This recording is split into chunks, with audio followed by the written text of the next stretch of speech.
So Halloween is coming, so I thought I'd review an iconic horror movie franchise. And yeah, I know it's only August, but have you seen how many fucking movies are in this franchise? Oh yeah, and the upload date of this video? Just pure coincidence.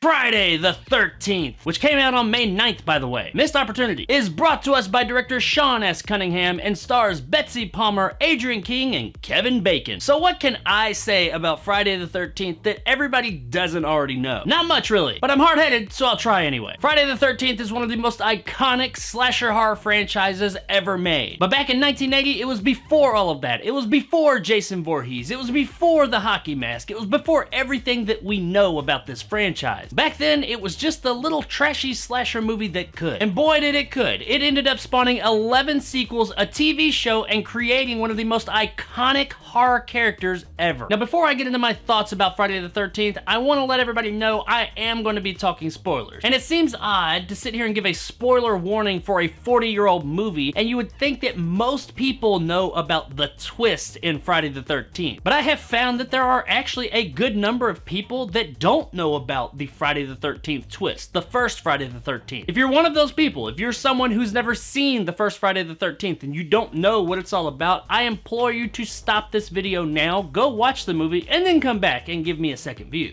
Now with all that out of the way, let's jump into my thoughts about the movie. Now right out the gate, let me go ahead and say that while some of the later entries in the franchise aren't necessarily my favorites, when it comes to the entire franchise as a whole of Friday the 13th, I really love this series. And I find the first movie to be the most fascinating of all for a multitude of reasons. While it does set a tone that the sequels will pick up and run with, it is different than all the other ones. And the biggest difference of all would be that Jason Voorhees is nowhere to be seen in this movie. That's not entirely true. He does show up for about 5 seconds in a flashback and a dream sequence closer to the end of the movie. But beyond that, no, there's no Jason, there's no hockey mask, there's none of that. And not only does he not appear in the movie, we don't even know anything about that character. We don't even know that character really exists until the end of the film. And at that point, it's not the character we come to know. We just know that there was a boy named Jason who drowned in the lake. We do get reference to a child that drowned in the lake a long time ago, but he's kind of thrown in with all the other weird things that happened at Crystal Lake, aka Camp Blood. So yeah, Jason, the name that is synonymous with Friday the 13th, isn't even in the movie. It turns out that the murderer is actually Jason Voorhees' mom. She's seeking vengeance for her son who drowned in Crystal Lake because the counselors were all fucking or something. So since he died, every time they try and reopen this camp, she starts murdering people off so it gets shut down until around 1980, when they decide to open it back up. Probably not the best idea in retrospect. This revelation comes at the very end of the movie and never does the film project it. There's no way in hell you could know that because this character has never been seen on film up to this point. We don't know who the fuck Miss Voorhees is when she shows up. We think she's just one more person that's about to get killed by the mystery murderer. That's another thing about this movie that's pretty interesting. Back then when it came out in 1980, seeing as how there was no franchise, there was no Jason Voorhees, no one knew who the murderer was. It was a mystery. We were trying to figure out who is it that's going around killing all these people. Which one of these counselors or one of the other people involved in the film is the actual murderer? And in that respect, the movie kind of takes on a dual role. For people that didn't grow up with this movie, that are just now getting into it, they know of Jason Voorhees. They know that Jason equals Friday the 13th. So going into the first Friday the 13th, they expect that the murderer is Jason, so it is kind of mind-blowing to them when they find out, no, it's not him, it's his mother. Unless that had already been spoiled for them by some jackass on YouTube such as myself. So it is pretty neat that it was a surprise for those that watched the movie back in 1980, but it is also a surprise for people that are picking it up nowadays because they are expecting one thing and get something totally different. Now all mind-blowing twists aside, how's the movie? Well honestly, it's better than you probably remember it if you haven't seen it in quite a while. This was a fairly low-budget independent flick. This was a movie that nobody thought was going to work. They were pretty much just given what money they were given to make this movie because of Halloween and how popular it was, and they kind of played it up to the studio that, yeah, we're gonna make a Halloween-esque money. It'll be a quick cash grab for you guys. And that is what the movie was positioned to do. They didn't set out to make a 35-year story arc. But seeing as how when it came out, it exceeded all expectations and made ridiculous amounts of money, of course, they greenlit a sequel. But more on that next week. Now, like I said, the movie is low budget, so they do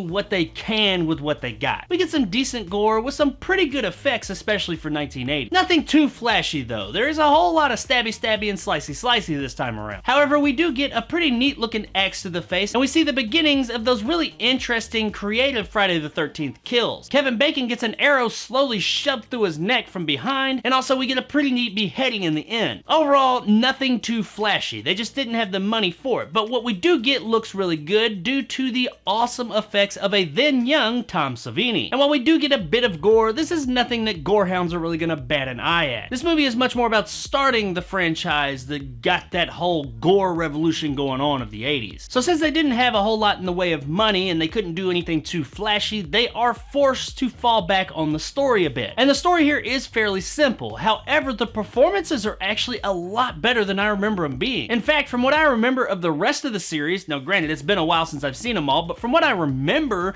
about the rest of the series, this is quite possibly the best performances in the series. Once again, it's been a while and I'm going off memory. Nothing too corny or goofy. All the performers seem very comfortable with each other. There's some really good chemistry going on amongst these kids. But the standout's gotta be Betsy Palmer. When she shows up in the end of the film as Miss Voorhees, this bitch is fucking crazy. She's like talking to herself in a little kid's voice like she's her son and answering him and talking about, "Kill him, mommy, kill her. Don't let her get away, mommy, kill her." "I will, Jason. I'm gonna go get her right now." And she's got this big, crazy grin. I mean, it's really creepy and she does a fantastic job here. It's no secret that Palmer didn't particularly want to be in this movie, but she needed to be to pay some bills or something. But given the fact that she's only here for a paycheck, you can't tell. This is a wonderful performance. Yeah, it's over the top and kind of crazy and zany, but it absolutely fits this character. Overall, the movie does have some pretty solid performances, and that is kind of surprising considering the franchise that they're in. Now, when it comes to the narrative, like I said, it is fairly simple. You got a whole bunch of camp counselors that are at a camp, the kids aren't there yet, and they're slowly picked off one by one by an unseen murderer. Sure, we're wondering the whole time, if you haven't already seen the movie, who the murderer is, but beyond that, there's not much. These guys are just kind of interacting with each other, doing stuff around the place, trying to get it ready for when the kids get there, and then one night on Friday the 13th, they end up getting picked off one by one. Not a whole lot to it, but there didn't have to be. The really likable, relatable performances we get from the performers really made up for any shortcomings in the story. As an overall package, Friday the 13th was a really entertaining ride, and every time I go back to watch it, it surprises me of how good it still is. Guys, Friday the 13th is a really entertaining flick. Is it the most flashy and fast-paced slasher flick out there? No, absolutely not. There's not a whole lot going on in this movie. Like I said,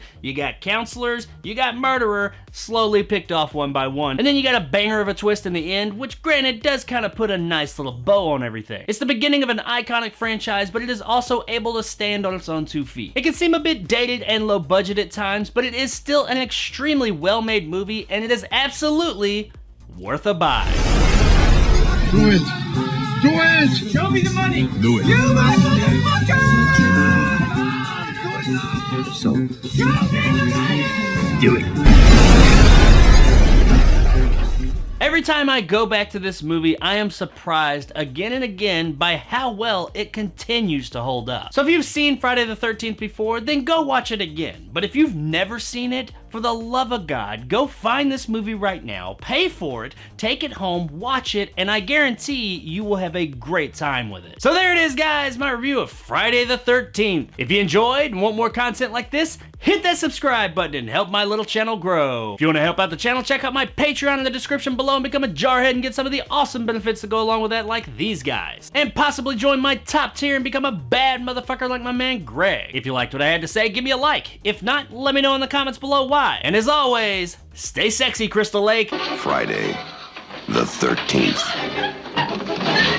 You may only see it once, but that will be enough. So for the next 11 weeks after this upload, I will be releasing the review of the next movie in the franchise every Friday, leading all the way up to the Friday right before Halloween of this year. And when I said in the beginning that this video went up on Friday the 13th just by coincidence, I wasn't playing. It was totally an accident. I scheduled this shit out like weeks ago. I just started with the Friday closest to Halloween and worked my way back. It was on my schedule for a few weeks before one day I just happened to realize, oh, look at that. The first Friday the 13th is on Friday the 13th. Like, no shit. It's like one of those happy accidents or something. And yeah, I'm going through like this whole explanation of this whole situation when it only really matters for like a fucking day. Because most people are gonna view this video long after the day that it released. So yeah, just kinda wasting my breath, I guess.